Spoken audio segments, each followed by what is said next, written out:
Halo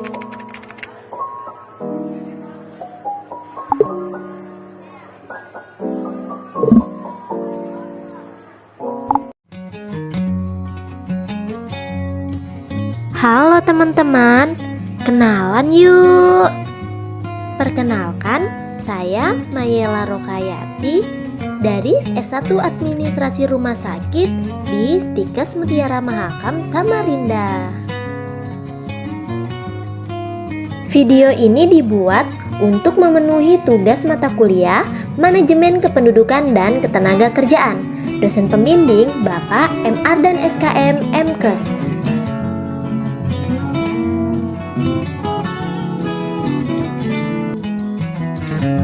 Jangan skip ya. Mari kita simak pembelajaran berikut ini.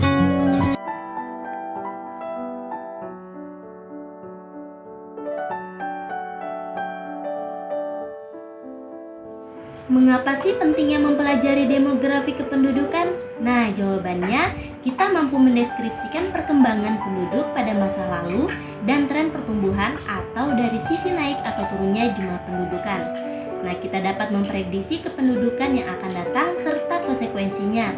Dan kita juga dapat mempelajari jumlah dan penyebaran penduduk dari suatu wilayah hingga tingkat negara. Apa sih itu demografi kependudukan? Nah, jawabannya, demografi kependudukan adalah ilmu yang mempelajari dinamika kependudukan manusia. Demografi meliputi ukuran, struktur, dan distribusi penduduk, serta bagaimana jumlah penduduk berubah setiap waktu akibat kelahiran, kematian, migrasi, serta penuaan. Bagaimana sih cara menganalisis demografi kependudukan? Nah, jawabannya, analisis kependudukan tersebut dapat merujuk kepada masyarakat secara keseluruhan atau kelompok tertentu yang didasarkan kriteria seperti kependudukan, kewarganegaraan, agama, atau etnisitas tertentu. Demografi merupakan studi ilmiah tentang penduduk, terutama berkaitan dengan fertilitas, mortalitas, dan mobilitas. Apa saja sih variabel data demografi kependudukan? Nah, jawabannya, data demografi kependudukan meliputi yang pertama umur, kedua jenis kelamin, ketiga ras, keempat status perkawinan, kelima pekerjaan, keenam jumlah anak, ketujuh agama, tingkat pendidikan, dan lain-lain.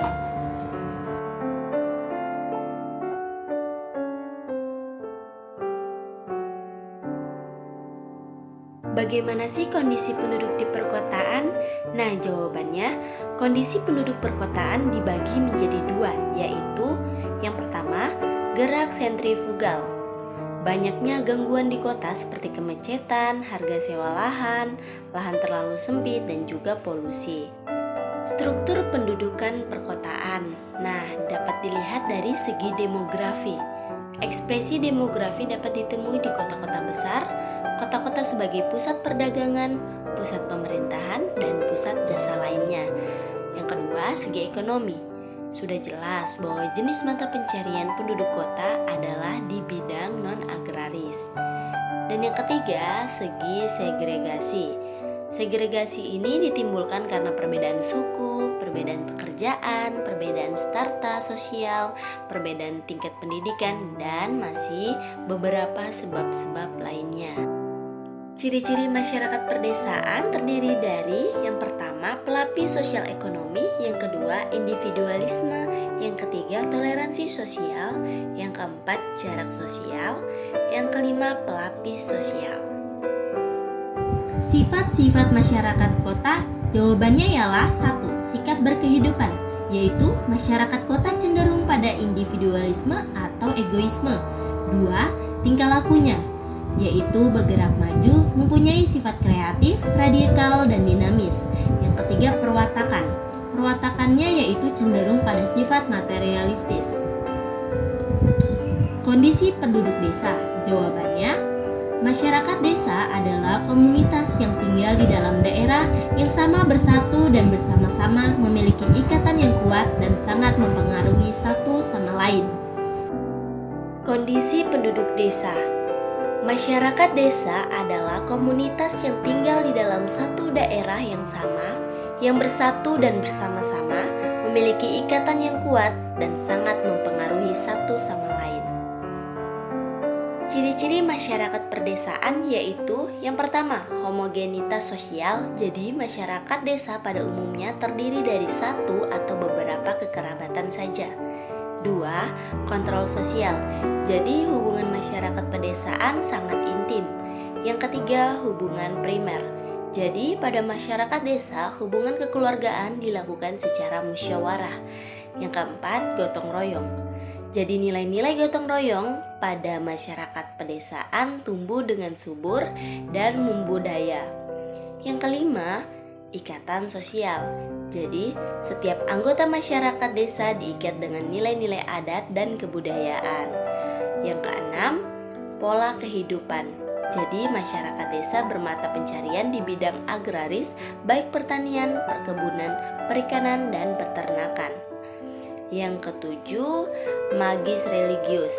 Jadi kepercayaan kepada Tuhan Yang Maha Esa bagi masyarakat desa sangat mendalam.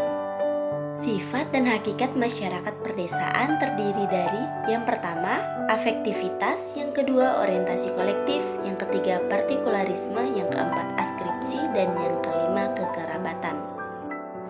Macam dan gejala masyarakat perdesaan jawabannya ialah 1. Konflik atau pertengkaran. Karena setiap hari mereka yang selalu berdekatan dengan orang-orang yang tetangganya secara terus-menerus, hal ini menyebabkan kesempatan untuk bertengkar amat banyak, sehingga kemungkinan terjadi peristiwa-peristiwa peledakan. Kedua, kontroversi atau pertentangan disebabkan oleh perubahan konsep-konsep kebudayaan atau adat istiadat, psikologi atau berhubungan dengan guna-guna atau black magic. Yang ketiga, kompetensi atau persiapan, yaitu persaingan bersifat positif yang wujudnya saling meningkatkan usaha. Sebaliknya, persaingan bersifat negatif karena adanya sifat ini yang terletak mau berusaha sehingga terkadang hanya melancarkan fitnah saja. Mobilitas komunitas desa, jawabannya ialah 1. Mata pencarian petani di luar sektor pertanian. Penduduk desa pada umumnya juga terlihat dalam bermacam-macam pekerjaan di luar sektor pertanian dan mengerjakan kedua sektor tersebut pada waktu yang bersamaan sebagai pekerjaan primer dan sekunder. Tetapi banyak pula desa-desa terutama di Jawa di mana sebagian besar penduduknya bekerja di luar sektor pertanian. Meskipun demikian, kepada pegawai PNS, pegawai survei KB atau kepada para peneliti ilmu sosial, mereka itu biasanya mengidentifikasikan dirinya sebagai petani. Perubahan penduduk dari waktu ke waktu. Nah, jawabannya perubahan terjadi disebabkan oleh adanya peristiwa kelahiran, kematian, dan perpindahan penduduk. Yaitu yang pertama, tingkat kelahiran atau fertilasi adalah tingkat pertambahan atau tingkat kelahiran bayi pada suatu periode tertentu. Selanjutnya, tingkat kematian atau mortalitas adalah kurangnya jumlah penduduk pada periode tertentu akibat hilangnya tanda-tanda kehidupan pada seorang secara permanen. Dan yang terakhir, perpindahan penduduk atau migrasi adalah perpindahan penduduk dari satu tempat ke tempat lain.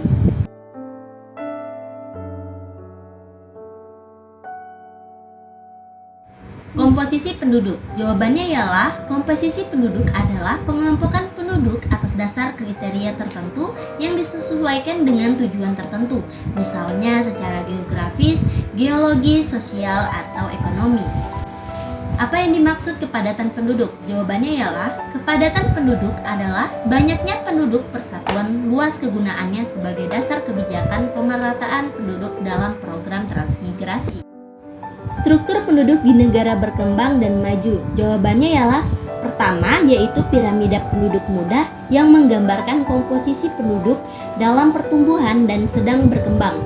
Jumlah angka kelahiran lebih besar daripada jumlah kematian. Bentuk piramida ini terdapat pada negara-negara yang sedang berkembang, misalnya Indonesia. Kedua, piramida stasioner, yaitu bentuk piramida yang menggambarkan keadaan penduduk yang tetap atau statis. Sebab tingkat kematian rendah dan tingkat kelahiran tidak begitu tinggi. Piramida ini terdapat pada negara maju seperti Swedia, Belanda, dan Skandinavia. Yang ketiga, piramida penduduk tua, yaitu bentuk piramida yang menggambarkan adanya penurunan tingkat kelahiran yang sangat pesat dan tingkat kematian yang kecil sekali. Apabila angka kelahiran jenis kelamin pria besar, maka suatu negara bisa kekurangan penduduk. Piramida ini terdapat pada negara seperti Jerman, Inggris, Belgia, dan Prancis. Struktur sosial, jawabannya ialah struktur sosial merupakan salah satu konsep rumusan asas hubungan antar individu dalam kehidupan masyarakat yang merupakan pedoman bagi tingkah laku individu.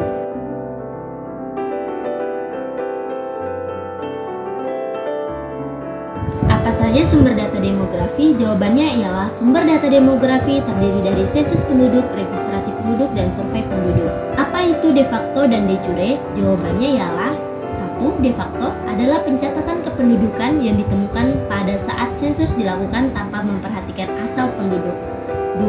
De jure adalah pencatatan kependudukan hanya kepada mereka yang resmi bertempat tinggal di suatu daerah tempat sensus dilakukan.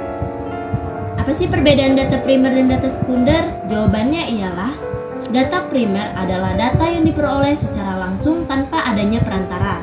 Sedangkan data sekunder adalah data yang diperoleh dari sumber yang sudah ada.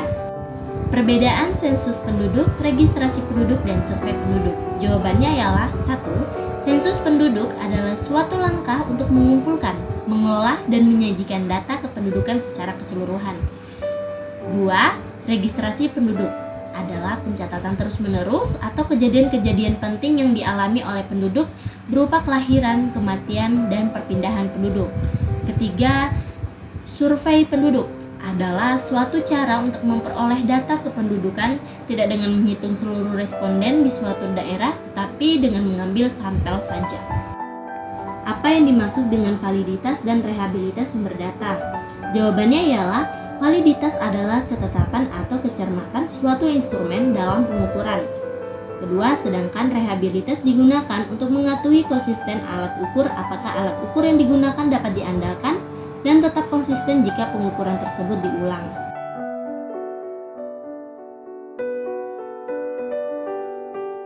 Apa yang dimaksud ukuran demografi? Jawabannya ialah ukuran demografi adalah bilangan yang menunjukkan besar satuan ukuran suatu fenomena demografi.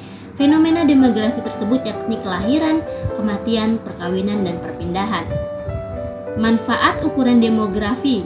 Jawabannya ialah 1. Mempelajari kuantitas dan distribusi penduduk dalam suatu daerah tertentu.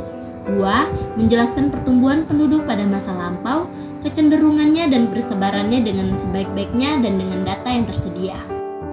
Contoh ukuran demografi? Jawabannya ialah 1. Demografi rate, contohnya adalah mortality rate, morbidity rate, dan mortality rate. 2. Demografi rasio, contohnya yaitu rasio jenis kelamin merupakan perbandingan jumlah penduduk laki-laki dan perempuan pada suatu wilayah tertentu. 3. Demografi cohort, yaitu kelahiran yang merupakan sekumpulan orang yang lahir di tahun yang sama.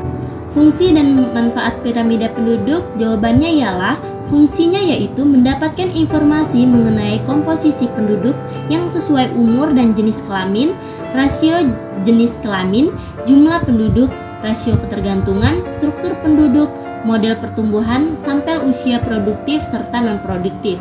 Dan manfaatnya yaitu membantu menentukan dasar perencanaan pembangunan, mengambil kebijakan yang berhubungan dengan kependudukan, serta fasilitas kesehatan, pendidikan, dan yang berhubungan dengan pelayanan sosial lainnya.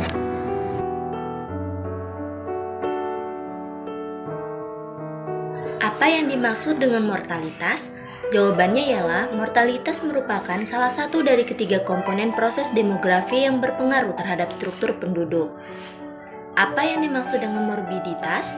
Morbiditas ialah derajat sakit, cedera, atau gangguan pada suatu populasi tertentu. Cukup sekian yang dapat saya sampaikan. Sampai jumpa di next video. Bye!